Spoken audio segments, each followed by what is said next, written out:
For as long as anyone can remember, power in the Star Wars galaxy has always meant one thing, right? The Force. But what if? What if a totally different kind of power showed up? A power that's not mystical at all, but purely biological. A being who doesn't learn his strength, he's just supercharged by the light of a sun. Or in this galaxy, two suns. This is the story of what happens when those two worlds just crash into each other. This quote, wow, it really gets right to the heart of the matter, doesn't it? I mean, everyone, from the Jedi all the way to the Sith, was so busy looking inward at the Force, they completely forgot to look up.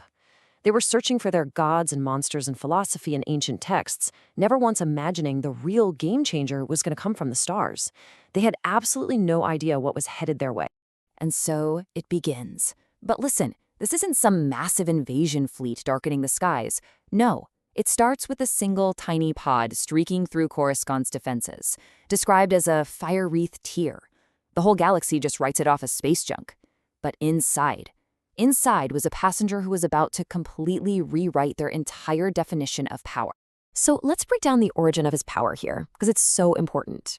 It wasn't earned through years of meditation or tied to some mystical energy field. Nope, it's pure biology. The child who gets named Cal by the mechanic who finds and raises him has these Kryptonian cells that are just getting supercharged by Coruscant's twin suns. For him, power wasn't a choice, it was just an environmental reaction, getting stronger and stronger every single year he spent hidden away in the city's lower levels. Every hero has that one moment, right?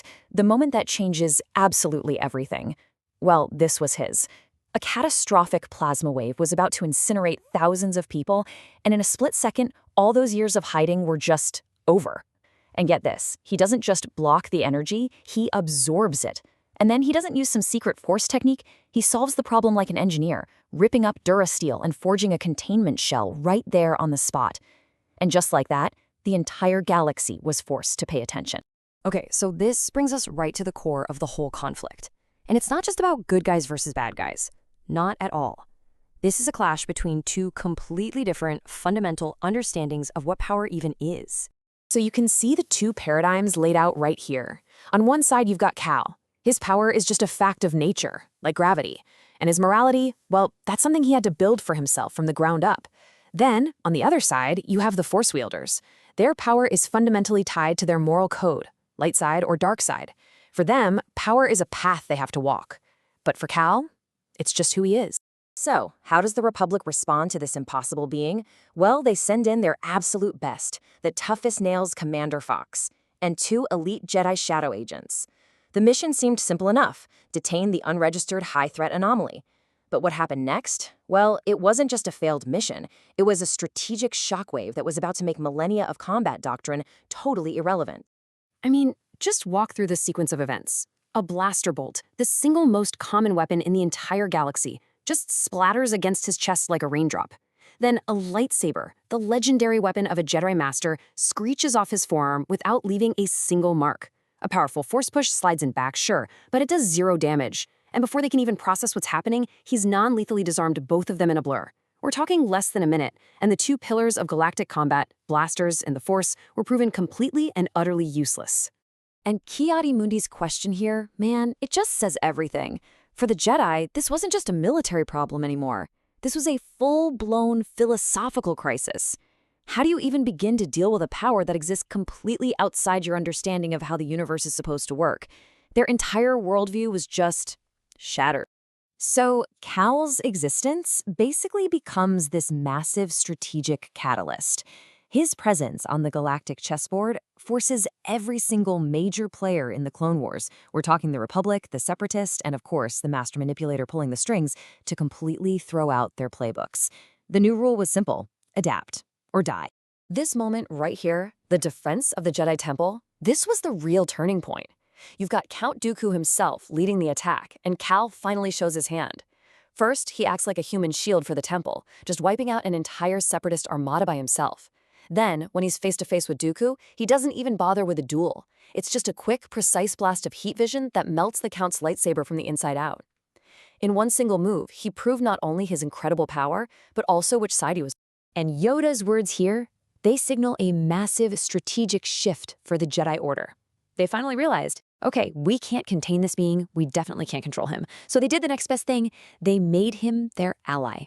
He became the Republic's ultimate, independent champion. Now, for the Separatists, it's a completely different story. Dooku's public humiliation forced a total change in their military doctrine. Direct confrontation was basically suicide, so the new strategy became asymmetric warfare.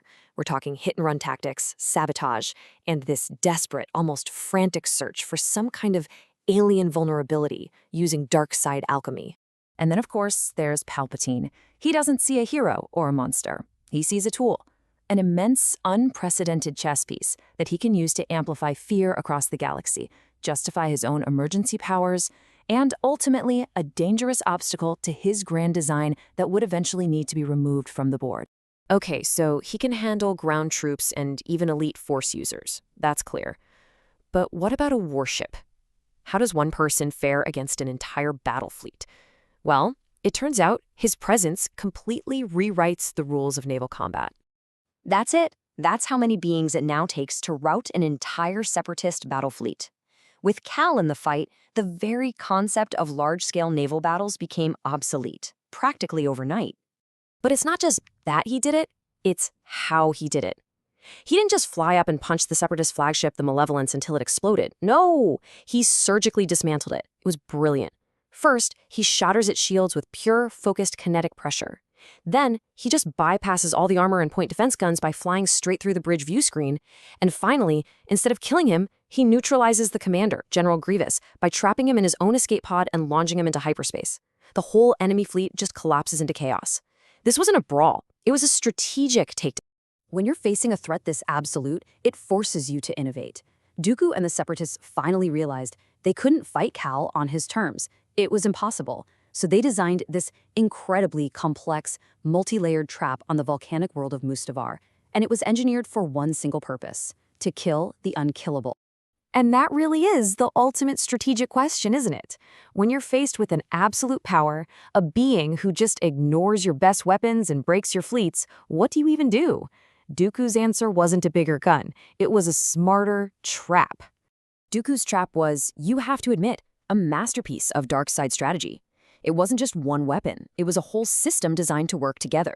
First, you have the bait, the Dark Harvester, a super weapon so horrific that Cal would have no choice but to intervene. Second, the shield, an experimental energy field specifically designed to negate all of his ranged attacks. And finally, the weapon, the Beast of Mustafar, a regenerating monster amplified by dark side alchemy to match his physical strength. It was meant to wear him down and finish the job. So how does Cal counter this intricate, mystical trap built on dark side alchemy? With a brilliant and decisive application of macro-scale physics. He just flies to the edge of the atmosphere, instantly calculates a flaw in the shield's projection matrix, and then turns himself into a living meteor. He doesn't try to punch the shield. He re-enters the atmosphere at Mach 20+, using orbital velocity to deliver a kinetic payload so immense that the unbreakable shield just shatters. And this is actually a real military concept. It's called a kinetic kill vehicle. The idea is simple. Enough invulnerable mass, moving at an incredible speed, can defeat pretty much any energy-based defense. Cal instinctively weaponized physics itself, proving right then and there that a scientific absolute could triumph over a mystical one. It was, for all intents and purposes, checkmate. And with that single move, the war changed forever. The galaxy had found its greatest champion, its ultimate protector. But it leaves us with a really difficult question, one to think about. What is the true cost of relying on a power that you can never, ever hope to understand or control?